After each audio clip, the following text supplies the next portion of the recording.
فضحتونا يا مصريين، ما كانش العشم تعملوا في بعض كده، سب اعراض وكلام لا يليق كده بحضارتنا وكأننا مصريين. لما كنا بنشوف اي فئة بيحصل معاها حاجة وحشة كنا بنقول ده فئة قليلة. كل اللي بيحصل على اليوتيوب ده فضايح فضايح فضايح. حرام عليكم والله العظيم، ما بقى لنا وش نقول ان احنا لنا قنوات على اليوتيوب من اللي احنا بنسمعه من اللي احنا بنشوفه. السلام عليكم ورحمة الله وبركاته. اللهم صل وسلم وزد وبارك عليك يا حبيبي يا رسول الله. ازيكم حبايب قلبي، عاملين ايه؟ يا رب تكونوا في اتم صحة وفي احسن حال. يا رب انصر كل مظلوم، واجعل دعوة المظلوم هي العليا ودعوة الظالم هي السفلى، ورد كيدهم في نحرهم يا ارحم الراحمين يا رب العالمين. اللهم انصرهم في فلسطين، اللهم انصرهم في السودان، اللهم انصر كل مظلوم على كل ظالم. يا رب ارفع راية مصر واحميها، جيشها وشعبها وارضها يا ارحم الراحمين يا رب العالمين. يا رب نجح كل طلبة الثانوية العامة يا رب، ولا تضيع علينا فيهم تعب. اللهم امين يا رب العالمين. عايزه تقولي ايه النهارده يا شيري؟ عايزه اقول ان احنا انفضحنا، ولما نقول كلمه انفضحنا يبقى احنا فعلا انفضحنا. حتى الناس اللي كنا بنقول عليهم محترمين دلوقتي بقوا بيحاولوا يقلدوا الناس اللي هم مش محترمين، وبيسبوا اعراض وبيقولوا الفاظ قذره عشان صوتهم يطلع للداعمين والداعمين يدوهم. بذمتكم انتوا حاسين الفلوس دي لما هتجيلكوا كده وانتوا مستريحين؟ هتصرفوها كده وانتوا حاسين ان احنا ما عملناش حاجه؟ الفلوس دي جايه لنا من حلال. انا عايزه اقول لكم على حاجه يا جماعه، دايما الحرام بيبقى حلو، ويبقى شكله حلو وطعمه حلو معرفش عشان حرام. لكن الحلال ده اللي بيجي بالصعوبه وبالعرق وبالشقه وبالتعب وبحب الناس، ده الحلال اللي بيجي بالصعب، فتلاقيه مر شويه يا جماعه. لكن الحرام طول عمره حلو. عمالين نسب في بعض ونطلع على بعض ونقل ادبنا على بعض، اخوات يطلعوا على بعض ويهينوا في بعض ويعملوا اللي ما يتعمل في بعض.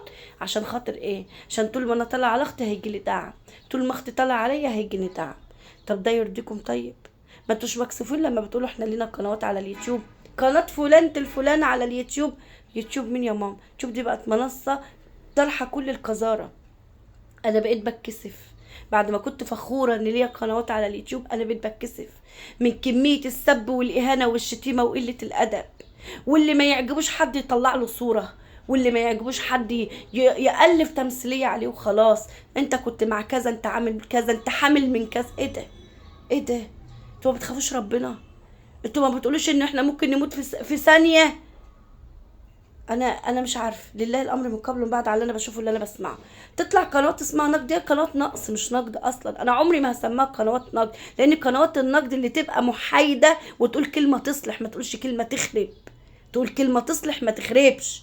يا اما هتخربي خليكي في بيتك احسن، ما تطلعيش صوتك علينا يا ماما. يا ريت بيتك يبقى هو اولى بالخراب بتاعك ده، يعني اخربي بيتك براحتك، لكن الناس مش ذنبها حاجه معاكي. ده بالنسبه لي قنوات النقد. قنوات النقد اللي تقول كلمة وتكون عارفة ان الكلمة دي ان شاء الله هكون في الصميم، ولا تزعل ده ولا تزعل ده. تمام؟ دي قنوات النقد بالنسبة لي. لكن ان انا ابقى ماشيه مع طرف على طرف وانا حاسه ان الطرف ده مظلوم وعارفه ان هو مظلوم، وانا عاشرته وعارفه انه مظلوم، لكن انا جايه عليه عشان خاطر الدعم، عشان انا لما هاجي عليه هيجيني فلوس. وانتوا مفكرين ان قنوات النقد اللي بتطلع دي بتحبكم قوي يا قنوات الاخوات؟ ده عشان بس الدعم اللي هيجي من وراكم ليهم، انهم اصلا بياكلوا عيش من على قفاكم، عمالين بياكلوا عيش من على قفاكم من الداعمين. احنا لو هنتكلم على مشاهدات، المشاهدات مش هتاكل عيش، المشاهدات مش هتخليهم يعملوا في بعض كده، لكن الدعم اللي خلاهم يسبوا بعض وياكلوا في بعض ويقطعوا في بعض، ده الدعم اللي بيجي. انا مش عارفه لما بقولك اهلا يا حاجه فلانه، اهلا يا ماما فلانه، ازاي وماما فلانه وحاجه فلانه داخله بتديكي فلوس وانت عارفه ان انت عماله بتحرضي على البغضاء والكراهيه والعنف وقله الادب؟ ازاي حاجه فلانه تديكي فلوس وانت عماله تقولي اقذر الالفاظ ان كانت على فلانه دي ولا علانه دي؟ ازاي اقول لها يا حاجه؟ قال لها يا حاجه اللي بتدي فلوس لما بتقفي كده على المصليه بتبقي مرتاحه وانت بتصلي؟ حاسه ان انت ضميرك مرتاح؟ طيب انا مش عارفه والله، مش عارفه انتوا بيجيلكم نفس تناموا ازاي.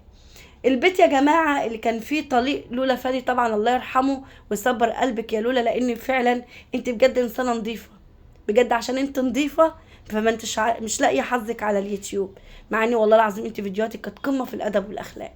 اللهم اشفيك الشفاء لا يغادر سقما. انسانه نظيفه طفله من جواه محترمه مش بتاعه خبز. لولا فاني يا جماعه طبعا طليقها البيت وقع بيهم، هم قاعدين كده قاعدين لا بهم ولا عليهم، هوب لقوا البيت وقع بيهم.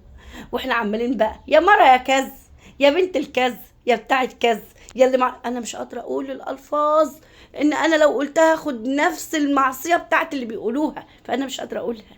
انا لساني عاجز على انه يقولها. ما انتوش خايفين ان ممكن كده في ثانيه ربنا يقوم هوب موقع سقف البيت عليكي وانت قاعده بتتكلمي كده، وانت قاعده بتشتمي كده؟ ده عرش الرحمن بيتهز يا ماما، عرش الرحمن ده بيقول اياكم وقذف المحصنات، وانتوا عمالين تقصفوا ايه؟ مالكمش حاكم يلمكم؟ دي منصة، دي منصة، ده يوتيوب اللي كان بيقدم كل حاجة حلوة بنتعلم منها. حتى قنوات النقد لما كانت بتطلع كانت بتقول كلمة حلوة تصلح، او كلمة حلوة اللي القناة مش شايفاها مثلا بتعملها، لا خدي بالك انت بتعملي واحد اتنين تلاتة، لا خدي بالك ما يصحش كذا، لا خدي بالك بقى شكلنا وحش قدام كذا. ما كانتش يا مرة يا كذا، يا اللي اتمسكت في كذا، يا بتاعت كذا، يا اللي معمول لك كذا، يا اللي ايه ده، ايه ده؟ انتوا بتناموا ازاي وبتحطوا دماغكم على المخده وتناموا ازاي؟ ما احنا بعد ما بنخلص بنصلي ركعتين ونستغفر. ربنا مش غافل عما يعمل الظالمون، انما يؤخرهم ليوم تشخص فيه الابصار. هتعملوا ايه لما ربنا بقى يحط نظره عليكم بجد؟ لما ربنا بقى يخسف بكم الارض هتعملوا ايه؟ هتقولوا ايه لربنا؟ طيب هتقولوا احنا كنا بنكسب، اصل هم اللي جم علينا. مين اللي جم عليكم؟ مين اللي جم عليكم؟ حطوا لسانكم جوه بقكم عشان محدش يجي عليكم. احترموا نفسكم، احترموا بيتكم، احترموا عيالكم. واللي حاطه صوره وما بتطلعش ومفكره ان الناس مش عارفاه، مين قالك ان الناس مش عارفاك؟ مين قالك كده؟ مين قالك ان عيالك نفسهم لما بيبان عليهم النعمه اصحابهم ما بيسالهمش من اين اتى لك هذا؟ لو قالوا بابا شغال، بابا شغال وزير و... والحرم المصوني الوزير بتشتغل ايه؟ بتشتغل ناقده على اليوتيوب. الله، بتعمل ايه؟ بتقول يا مره يا كذا، يا بتاعت كذا، يا فلانه يا كذا، وبتشد الشخره ولا اجدعها عرباجي ماشي في الشارع، مع احترام للعرباجيه طبعا. صح؟ دي ماما يا باشا، دي ماما يا حبيبي، دي ماما يا بنتي اللي انت هتتشرفي بيها يا بنتي قدامنا سايبك لما تيجي تتجوزي. دي يا حبيبي ماما، عشان تبقى تقول لاصحابك في الكليه دي ماما اللي بتشد الشخره محدش بيعرف يشخرها زيها. دي ماما يا حبيبي. ما انتوش مكسوفين من نفسكم؟ ما انتوش مكسوفين من نفسكم؟ لولا فاني بتقول يا رب انا سامحت، وكاس ايامها ما زعلانه، كانت بتقول حسبي الله ونعم الوكيل. ربنا حس البت بقهرتها وظلمها وعياها، تاني شايل الدعوه. ويا عالم جت من دعوتها ولا من دعوه حد تاني؟ ما البيت كان فيه 5 ادوار يا جماعه، في شقق، احناش عارفين برضو مين كان دعوه. فالدعوه جازت، فربنا خلاهم قاعدين كده في امان الله، وهوب قلب عليهم البيت مره واحده. البيت وقع مره واحده، البيت كان واقف كده مره هوب وقع مره واحده. ما بنسالش ربنا؟ ما بنقولش يا رب، يعني يا رب انت بتعمل فينا كده ليه؟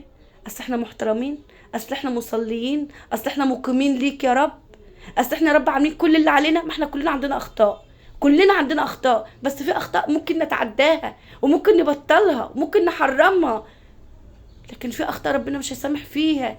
انك تقذفي اختك المسلمه حتى لو جيت عليكي، حتى لو كانت جايه عليكي، ردي عليها، اعتبي عليها، ردي عليها بالادب، ما ترديش عليها بالطريقه دي، خليكي احسن منها عشان تتعلم منك. بعد اذنكم الداعمين، كل الداعمين، كلامي لكل الناس، مش هقول بقى ام ناصر وام فالح، لا، اليوتيوب مليان داعمين. بعد اذنكم شجعوا المحتوى المحترم، ربنا يعزكم، ربنا يعزكم. احنا في حرب، فلوسكم اللي بتساعدوا بيها الناس دي ممكن تشفع لكم يوم القيامه. احنا في حرب، فلوسكم اللي بتروح في مكانها الصح دي ممكن دي اللي تنجيكم من حر النار يوم مش هينفع فيه ظل الا ظله. روحوا ساعدوا الناس المحترمه، ساعدوا الناس اللي تستاهل، ساعدوا الناس اللي فاتحه قنواتها دي عشان اكل العيش، عشان ولادها.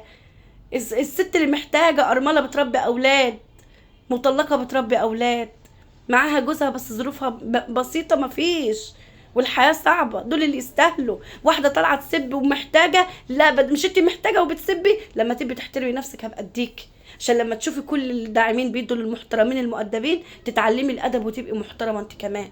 فلما تبقي انت محترمه انت كمان هاجي اديكي. ده الداع، ده اللي بيعمل لله.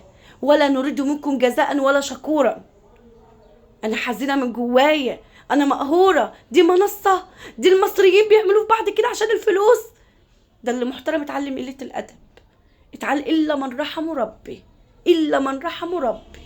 يا رب ثبتني، يا رب ثبتني، يا رب ثبتني. لما كان معايا مشكلة مع بتوع الصعيد، أنا عمري ما طلعت سر لهم يا جماعة. أنا تواصلت معهم على الخاص وهم ما احترموش تواصلي معهم على الخاص. عشان كده بدأت المشاكل، وهم اللي طلعوا عليا، وهم اللي شتموا، وهم اللي أهانوا. وقلت يا رب انصرني، انت عالم انا مظلومه قد ايه.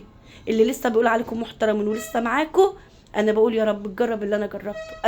اذاقكم الله مما اذاقني، عشان تبقوا تجربوا وتعرفوا من الظالم ومن المظلوم. انا ما جيتش على حد، وعمري ما كنت خاينه مع حد، ولا خنت قناه جت عليا. حسبي الله ونعم الوكيل في كل من جه عليا واذاني، وانا ما كانش ليا في الاذى. حسبي الله ونعم الوكيل. أيها الداعمين، بعد إذنكم راجعوا نفسكم قبل ما كلنا ما هنموت ونقابل وجه كريم. والسلام عليكم ورحمة الله وبركاته.